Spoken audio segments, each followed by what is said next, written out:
இந்த வீடியோவில் சூப்பராக அண்ட் சிம்பிளாக எப்படி கொத்தமல்லி சாதம் பண்ணுறோன்றதை பார்க்க போகிறோம். வாங்க வீடியோக்குள்ளே போகலாம்.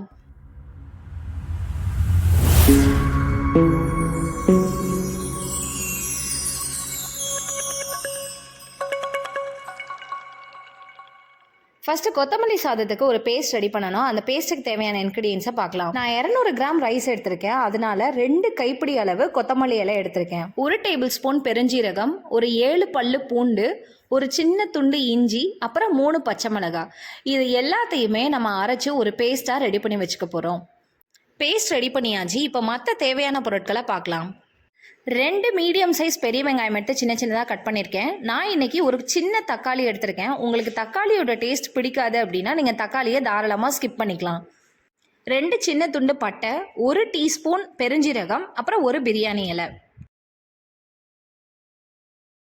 200 கிராம் அரிசி எடுத்திருக்கிறேன்.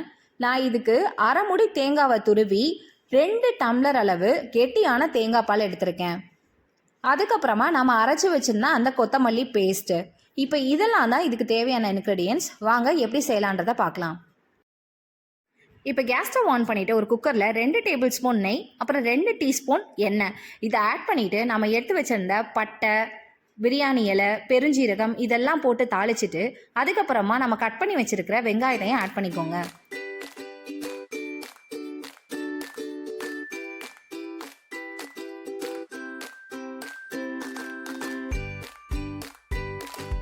வெங்காயம் நல்லா வதங்கினதுக்கு அப்புறமா நம்ம கட் பண்ணி வச்சிருந்த அந்த சின்ன தக்காளியையும் ஆட் பண்ணி நல்லா வதக்கிக்கோங்க.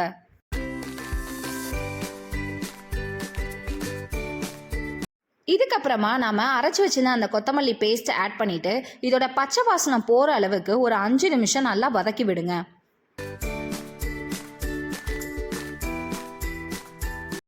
இப்போ இது நல்ல சுருளை வதங்கினதுக்கு அப்புறமா நம்ம எடுத்து வச்சிருந்த 2 டம்ளர் தேங்காய் பாலை இதில் ஆட் பண்ணிடுங்க.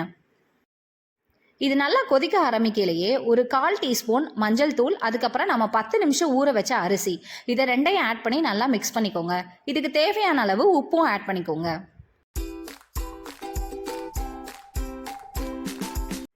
இப்போ குக்கரில் ஒரு விசில் வந்ததுக்கு அப்புறமா ஒரு 7 நிமிஷம் சிம்மில் வச்சு அதுக்கப்புறம் ஆஃப் பண்ணிடுங்க.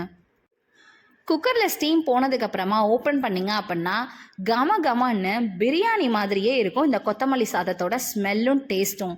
இது பெரியவங்களுக்கும் குட்டீஸ்க்கும் ரொம்ப பிடிச்ச one of the lunch box recipe. நீங்களும் வீட்டில் இதை ஆனியன் ரைத்தா கூட ட்ரை பண்ணி பாருங்கள். See you in the next video. Tata bye bye.